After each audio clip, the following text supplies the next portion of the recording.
حضرت فاطمہ کا انتقال ہو گیا تو حضرت علی نے ایک شادی کی جس سے عباس پیدا ہوئے۔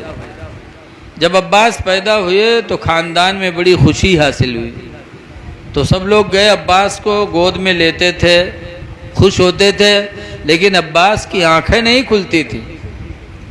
گھر میں سب کو صدمہ تھا کہ آنکھ بچہ نہیں کھول رہا ہے۔ امام حسین کو پتہ چلا تو امام حسین بھی گئے اور اپنے بھائی عباس کو اپنی گود میں لیا۔ جب عباس نے حسین کی گود میں حسین کی خوشبو پائی تو حضرت عباس نے آنکھیں کھول دی، اور کھولی تو سب سے پہلے حسین کا چہرہ دیکھا۔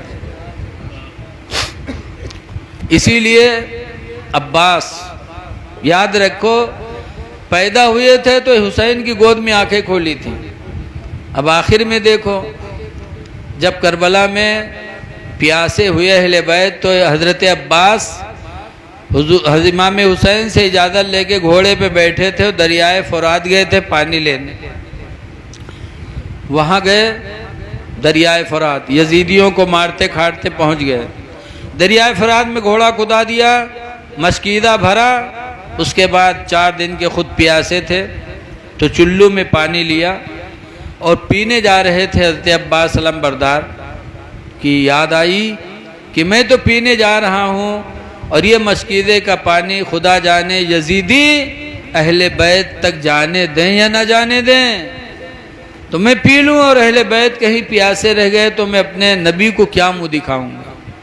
یہ سوچا اور حضرت عباس نے پانی چھوڑ دیا، نہیں پیا۔ پھر جس گھوڑے پہ بیٹھے تھے اس گھوڑے کے سر پہ ہاتھ رکھا حضرت عباس نے، کہا گھوڑا بیٹا تو بھی 4 دن کا پیاسا ہے، دریائے فرات تیرے قدموں میں ہے، بیٹا تو پی لے۔ تو لکھا ہے کہ گھوڑے نے بھی ہنہنانا شروع کیا اور ایسے سر ہلایا اور ہنہنایا، گویا کہ گھوڑے نے بھی ثابت کر دیا کہ آقا حسین، آقا عباس جانور تو ہوں لیکن میں بے وفا نہیں ہوں، میں با وفا ہوں، جانور ضرور ہوں، بولنا نہیں آتا لیکن میں بے وفا نہیں ہوں۔ اہل بیت پیاسے رہے میں پانی پی لوں، جانور نے بھی پینا گوارا نہ کیا۔ یہاں تک کہ جب پانی لے کے حضرت عباس چلے، یزیدیوں نے حملہ کر دیا، حضرت عباس کا دہنا ہاتھ کٹ گیا تو بائیں ہاتھ میں مشکیدہ لادا، یہ ہاتھ بھی مارا ہے کہ دیدی نے وہ بھی ہاتھ کٹ گیا تو مشکیدہ چمڑے کا تھا، حضرت عباس نے اپنے دانتوں میں دبایا کہ کسی طرح یہ پانی اہل بیت کے خیمے تک پہنچ جائے، لیکن پھر یزیدیوں نے اس پہ تیر مار دی، مشکیدے چمڑے کا مشکیدہ تھا، سوراخ ہوا، پانی بہہ گیا، حضرت عباس کی ہمت بھی ٹوٹ چکی تھی۔ یزیدیوں نے چاروں طرف سے تیر برسانا شروع کیا، حضرت عباس کا بدن تیروں سے بالکل چھلنی ہو گیا تو گھوڑے سے نیچے آ گئے، پکارا یا مولا ہو ادرکنی، اے میرے آقا حسین میری خبر لیجئے۔ امام پاک گئے اور حضرت عباس کو گود میں اٹھایا تو حسین کہتے ہیں عباس تم میرے بھائی ہو، لیکن زندگی میں کبھی تم نے مجھے بھائی نہیں کہا، ہمیشہ تم مجھے مولا کہتے رہے، آقا کہتے رہے۔ عباس آخری وقت ہے، ذرا اپنے منہ سے مجھے اپنا بھائی تو کہہ دو۔ تو عباس نے آنکھیں کھولی اور کہا یا خواہ ادرکنی، اے بھائی جان میری خبر لو۔ پھر عباس کہتے ہیں اللہ تیرا شکر ہے کہ جس کی گود میں عباس نے آنکھیں کھولی تھیں آج اسی کی گود میں عباس ہمیشہ کے لیے آنکھیں بند کر رہا ہے۔ یہ کہا اور حضرت عباس رضی اللہ عنہ کی شہادت ہو گئی۔ اے لوگو، بھائی کو بھائی سے کتنی محبت ہونی چاہیے۔ امام حسین کا سبق دیکھو کہ اپنے بھائی سے سننا چاہتے ہیں کہ مجھے اپنا بھائی کہہ دو۔ بھائی کو بھائی سے محبت ہونی چاہیے، لیکن آج بھائی بھائی کا دشمن ہے۔ اللہ قرآن میں فرماتا سَنَشُدُّ عَضُدَكَ بِأَخِيكَ، ہم نے تیرے بازو کو طاقت بخشی ہے تیرا بھائی پیدا کر کے۔ جیسے کہ حضرت موسیٰ علیہ السلام اکیلے تھے اور فرعون بادشاہ تھا، ظالم بادشاہ تھا، حضرت موسیٰ کو اللہ کی وحدانیت کا اعلان کرنا تھا لیکن اکیلے تھے۔ اور فرعون بادشاہ تھا، تو اللہ تعالیٰ نے موسیٰ علیہ السلام کا ایک بھائی پیدا کیا. ان کا نام کیا تھا بھائی کا؟ حضرت ہارون علیہ السلام. جب ہارون پیدا ہو گئے، بڑے ہو گئے، تب اللہ تعالیٰ نے موسیٰ علیہ السلام سے فرمایا موسیٰ اب ڈرنے کا وقت نہیں ہے، سَنَسُدُّ عَضُدَكَ بِأَخِيكَ، موسیٰ ہم نے تیرے بازو کو مضبوط بنا دیا تیرا بھائی ہارون پیدا کر کے. قُولَا لَهُ قَوْلًا لَيِّنًا، جاؤ اور نرمی سے ذرا اس سے بات کرو، دونوں جاؤ. پتہ چلا بھائی کو بھائی سے طاقت ملتی ہے، لیکن بھائی بھائی کا دشمن. ہمارے ہاں روپیڈیہا بارڈر پہ گاؤں ہے رنجیتوا، وہاں ایک کبڑیا برادری کے ملا جی ہیں، تو ان کے 18 لڑکا ہیں. کئی لڑکا ہیں؟ پورا گاؤں ان سے ڈرات ہے. کہتے ملوا سے نہ بولے رہے نہیں، 18 لاٹھیوں کے ہی رہے، کونوں نے ان سے باجت ہے. آج جس کے 5-6 بھائی ہوتے ہیں اس کی بھی گاؤں میں مانی جاتی ہے، بولو اس کی بات لوگ رکھتے عزت کرتے ہیں. جو نہ اپنے ابا اماں سے اکیلے ہوتے اس کا جو چاہتے تھپری آئی دیتے، کہتے کہ ہے کوئی کمال لو. تو بھائی کا حق سمجھو. امام حسین نے بھائی سے محبت کی ہے، اسی لیے جب حضرت امام حسن کو زہر دیا گیا، کیسے زہر دیا گیا؟ زبردستی کھلایا گیا؟ نہ، پینے کا پانی سراہی میں تھا، کسی نے اسی میں چپکے سے ڈال دیا زہر. امام حسن نے جیسے اس کا پانی پیا تو خون کی الٹی ہونے لگی.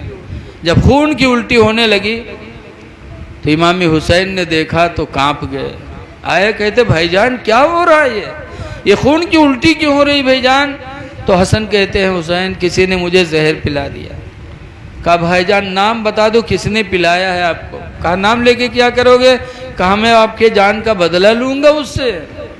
تو امام حسن فرماتے ہیں حسین میں نے اپنا سارا معاملہ خدا کے حوالے کر دیا. حسین تم سے بہتر بدلہ لینے والا میرا پروردگار ہے.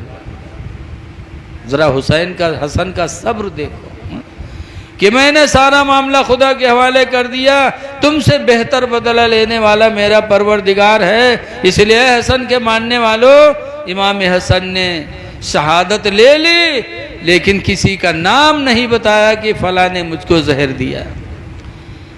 تو ہم کو آپ کو سبق ملتا ہے کہ اگر کوئی تکلیف دے، پڑوسی پریشان کرے تو صبر کرو اور اپنا معاملہ خدا کے حوالے کر دو. اللہ تعالیٰ بہترین بدلہ تمہارے لیے اس سے لے گا، اس کو احساس بھی نہیں ہوگا. اس لیے ہمیں کربلا والوں کے نقش قدم کو اپنانا چاہیے. ٹائم نہیں کہ آپ کے سامنے تمام باتیں کہی جائیں، لیکن ایک بات یاد رکھو کہ 7 محرم کو پانی بند ہوا تھا، 8 بند رہا، 9 بند رہا. 9 کو حضرت امام حسین عصر کی نماز پڑھ کے خیمے کے دروازے پر بیٹھ گئے اور ایسے ہی تلوار کا ٹیک لگا لیا. اتنے میں حضرت امام پاک کو نیند آ گئی تو ان کی بہن زینب پیچھے تھی، آئی، کہا بھائی جان آپ سو رہے ہیں، یزیدی شور مچا رہے ہیں. تو حضرت امام حسین نے عباس علمبردار کو بلایا تھا، کہا عباس جاؤ دیکھو کیا معاملہ ہے. گئے، واپس آئے، بتایا کہ وہ کہہ رہے ہیں یا تو مرید ہو جاؤ یا تو جنگ کے لیے تیار ہو جاؤ. تو امام حسین نے کہا تھا جا کے کہہ دو آج رات ہم کو اور مہلت دے دے. چاہتے تو 9 محرم ہی کو عصر کے ٹائم جنگ ہو جاتی، شہید ہو جاتے، لیکن امام حسین نے ایک رات مہلت اور مانگی. کیوں؟ اس لیے کہ زندگی کی آخری رات تھی وہ، اس لیے مہلت مانگی تھی کہ آج رات ہم اپنے رب کو راضی کر لیں. اسی لیے روایتوں میں آتا ہے کہ 10ویں رات کو کربلا میں امام حسین کے خیمے سے پوری رات من کی آواز آتی تھی، من کی آواز آتی رہی.